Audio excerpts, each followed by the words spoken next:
Israel ने जो कुछ गाजा के अंदर किया वही अब ईरान के अंदर भी इजराइल लगातार कर रहा है। इजराइल ऐसी जगहों पर हमले कर रहा है जिसका जंग से दूर दूर तक लेना देना ही नहीं है। आप लोग सुन ही चुके हैं कि इजराइल ने एक स्कूल पर हमला किया था जहां पर सैकड़ों बच्चियां मारी गईं। इजराइल तेहरान के अंदर जो हिस्टोरिकल प्लेसेस हैं उनको निशाना बना रहा है, धार्मिक जगहों को निशाना बना रहा है, जैसा कि गाजा के अंदर भी उसने किया था। इजराइल ने अभी कुछ देर पहले तेहरान में बने आज़ादी स्टेडियम को निशाना बनाया, जिसके बाद पूरा का पूरा स्टेडियम तहस नहस हो गया।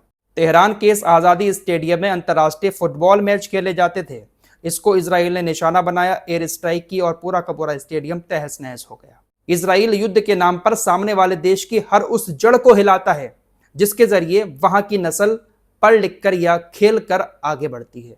गाजा के अंदर भी कोई भी ऐसी जगह नहीं बची जहां पर बच्चे खेल सकें, जहां पर बच्चे पढ़ सकें, अपने आप को किसी लायक बना सकें। ऐसा ही इजराइल ईरान के साथ भी करना चाह रहा है कि ऐसे हमले कर दिए जाएं इनके ऊपर कि ईरान सालों साल खड़ा ही ना हो सके।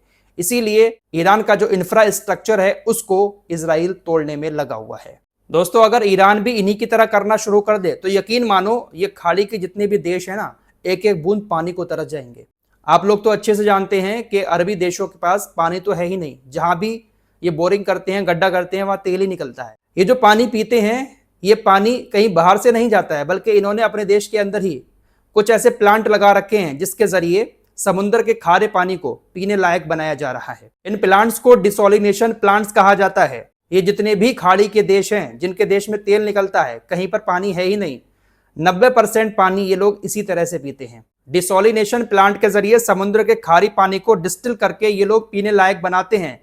कई सारे बड़े बड़े प्लांट सऊदी अरब के अंदर खुद अपने लगे हुए हैं, जद्दा के अंदर, जिससे पूरे सऊदी अरब में सप्लाई होती है और वहां से और जगहों पर भी और देशों में भी पानी जाता है। अब इन अरबी देशों ने समुद्र के किनारे ये जो डिसोलिनेशन प्लांट्स लगा रखे हैं, यहाँ पर कोई बड़े एयर डिफेंस सिस्टम तो मौजूद है नहीं।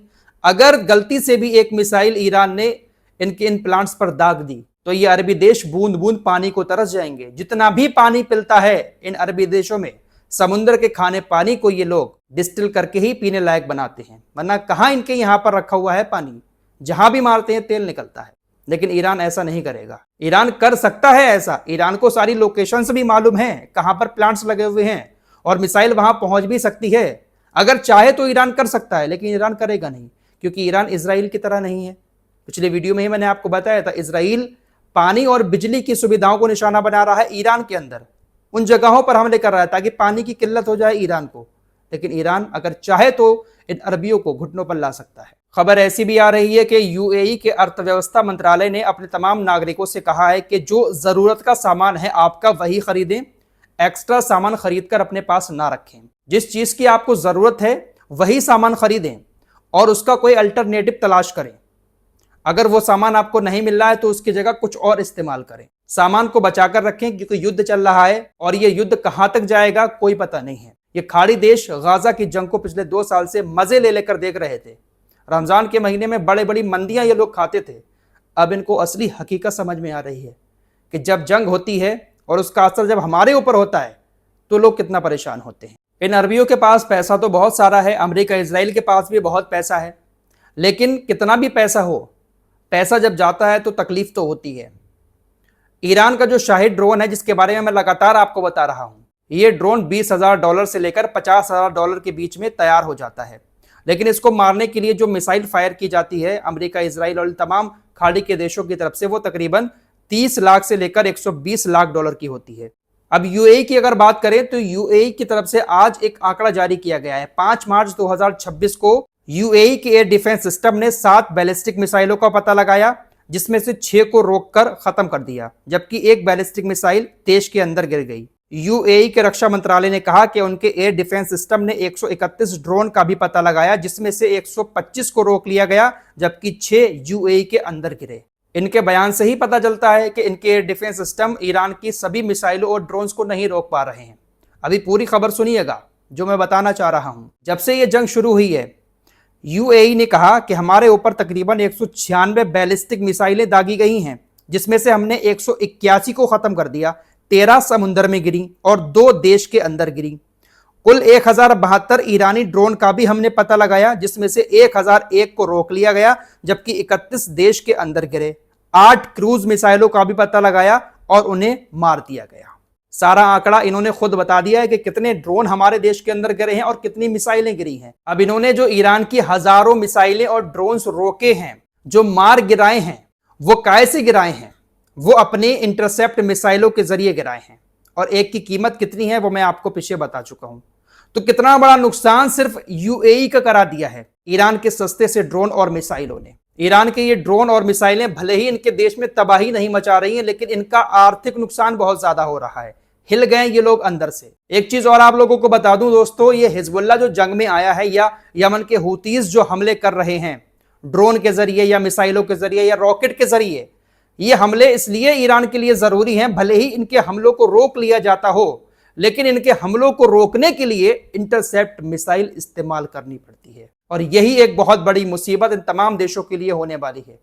इंटरसेप्ट मिसाइलें कहां तक रखेंगे ये लोग अपने पास? छोटे से ड्रोन को मारने के लिए, रॉकेट को मारने के लिए। रॉकेट बहुत सारे बनाए जा सकते हैं, ड्रोन बनाए जा सकते हैं, लेकिन इंटरसेप्ट मिसाइलों को बनाना बहुत मुश्किल होता है और खर्च बहुत आता है, क्योंकि टेक्नोलॉजी इतनी हाई लेवल की उसमें होती है कि खर्च बहुत आता है। ईरान की तरफ से भी मौतों का आंकड़ा जारी किया गया है। 1230 लोग अब तक 4-5 दिन के युद्ध में ईरान के अंदर मारे जा चुके हैं। खबर बहरीन से है। बहरीन ने अपने देश के अंदर 83 नागरिकों को जेल के अंदर डाल दिया जिन्होंने ईरान का सपोर्ट किया।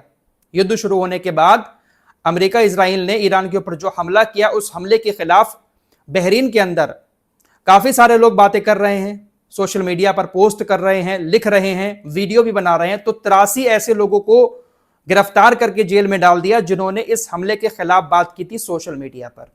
तो इस तरह से तानाशाही चल रही है अमेरिका और इजराइल के खिलाफ। ये अरबी देश सुनते ही नहीं है।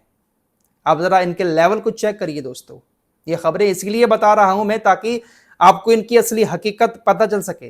गाजा के दौरान तो सारी चीजें मैंने बताई थी, लेकिन अब खुलकर इनका असली चेहरा सामने आ रहा है कि ये किस तरह के लोग हैं। दोस्तों, मिडिल ईस्ट में कतर के अंदर अल उदैद बेस अमेरिका का सबसे बड़ा बेस है। यहां पर एक बहुत बड़ी घटना होते होते रह गई। अगर यहां पर धमाका हो जाता तो हजारों अमेरिकी सैनिक मारे जाते। दरअसल ईरान के पास जो बहुत पुराने जमाने के बम वर्षक हैं Su-24, 2 Su-24 अल उदैद बेस तक पहुंच गए थे। रडार सिस्टम ने सिग्नल दिया, लेकिन लड़ाकू विमान जो F-15 अमेरिका के वहां पर तैनात थे उनका रेडियो काम नहीं कर पाया। सिर्फ 2 मिनट रह गए थे। अगर 2 मिनट और हो जाते तो Su-24 से ईरान के बम वर्षक अल उदैद बेस के ठीक ऊपर बम गिराते। बाकायदा CNN ने इस रिपोर्ट को दिया है। अमेरिका ने यह बताया कि गिरने ही वाले थे, सिर्फ 2 मिनट की दूरी और थी, लेकिन फिर हमारे F-15 विमान ने जल्द से जल्द उनको काबू में किया और दोनों Su-24 बम वर्षक जो थे ईरान के, उनको मार गिराया। सिर्फ 2 मिनट लेट हो गए, वरना अल उदैद बेस पूरा का पूरा तबाह हो गया होता। दोस्तों, जो ऊपर से बम गिराए जाते हैं और एक मिसाइल से जो हमला होता है उसमें बहुत फर्क होता है। ऊपर से जो बम गिरते हैं वो सीधे टारगेट पर गिरते हैं और तबाही मचती है, जबकि मिसाइल बहुत दूर से आती है। सारी चीजें आपको बता चुका हूं। फिलहाल इस रिपोर्ट में इतना ही। लेटेस्ट अपडेट के लिए हमारे चैनल को सब्सक्राइब करके हमारे साथ जुड़े रहें।